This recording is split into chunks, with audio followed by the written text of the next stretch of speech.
Perkenalkan, nama saya Bimo Nugroho dengan NIM 15036620067. Saya dari mahasiswa Pendidikan Teknik Bangunan semester 4. Tujuan presentasi saya adalah untuk memenuhi tugas dari mata kuliah Strategi dan Media Pembelajaran. Saya dari sesi A. Judul atau topik presentasi saya adalah analisis strategi atau model pembelajaran terhadap kompetensi dasar pada mata pelajaran fisika.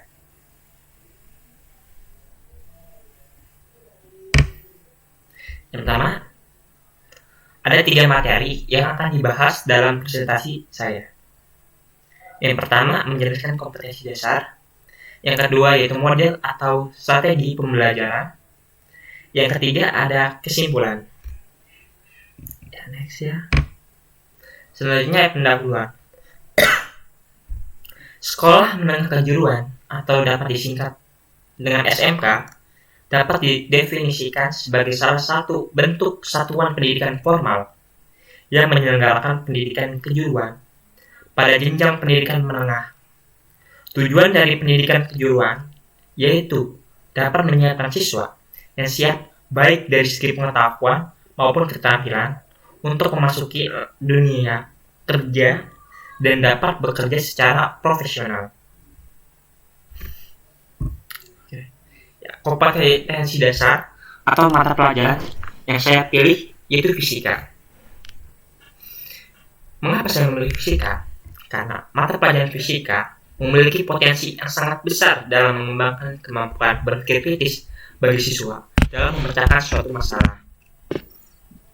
Fisika menjadi ilmu pengetahuan yang mendasar karena berhubungan dengan perilaku, struktur benda, khususnya benda mati.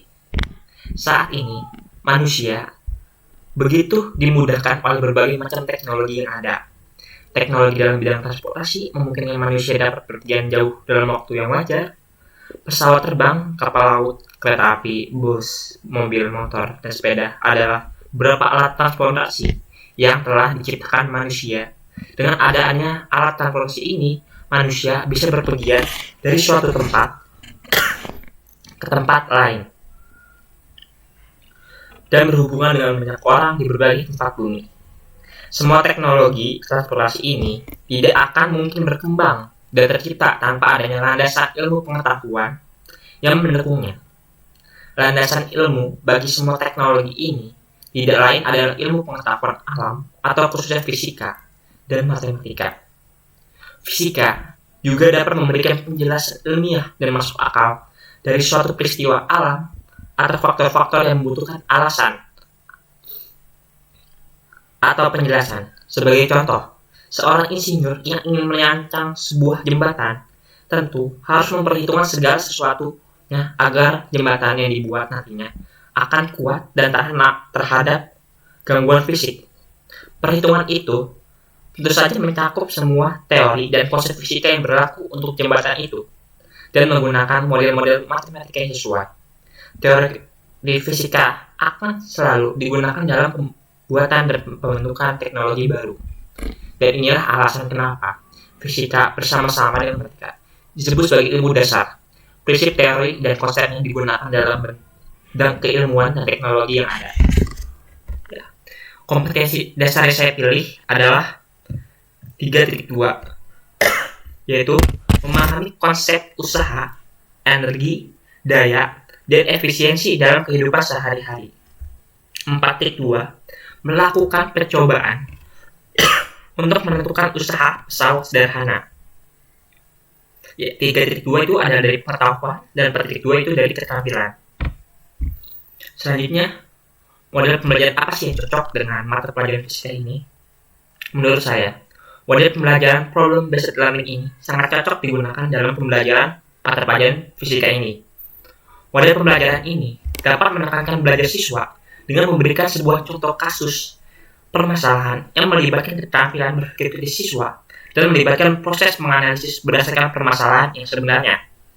Jadi secara singkatnya, model pembelajaran problem-based learning ini adalah model pembelajaran dengan berbasis masalah dan masalah dapat diperoleh dari pengalaman siswa dan juga bisa didapatkan dari ketidaktahuan siswa akan kompetensi yang diajarkan. Selanjutnya, dengan karakteristik model pembelajaran problem-based learning ini, yaitu pembelajaran konstruktivistik yang berorientasi pada student-centered learning, sehingga dapat mampu mengembangkan siswa dalam membangun keterampilan berpikir kritis siswa. Saat siswa mencoba dalam memecahkan suatu masalah, hal itu akan menjadi pertukaran informasi antara siswa satu dan siswa lainnya.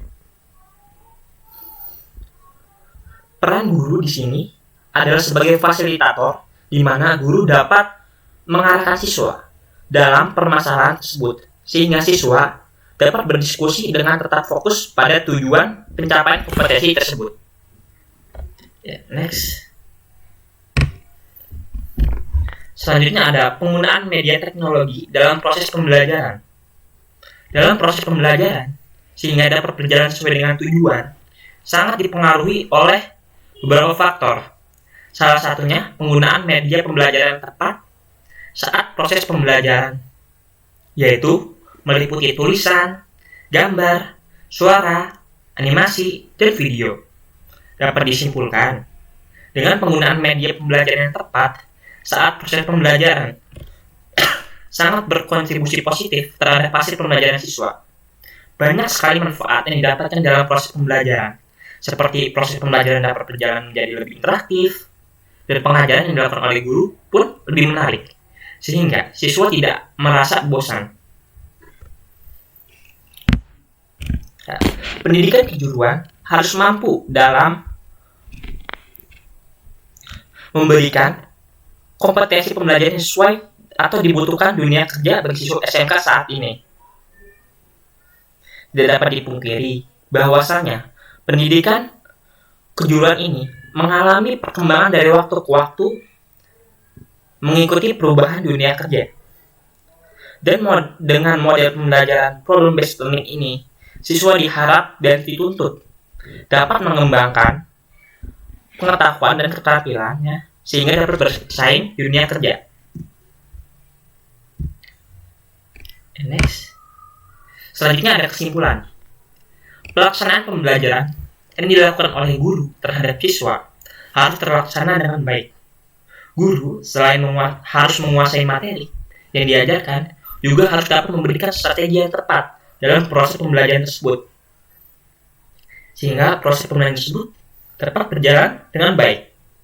Salah satu strategi yang dilakukan oleh guru dalam membangun keterampilan berpikir kritis siswa yaitu dengan merancang model pembelajaran yang tepat bagi siswa, yaitu model pembelajaran problem-based learning ini.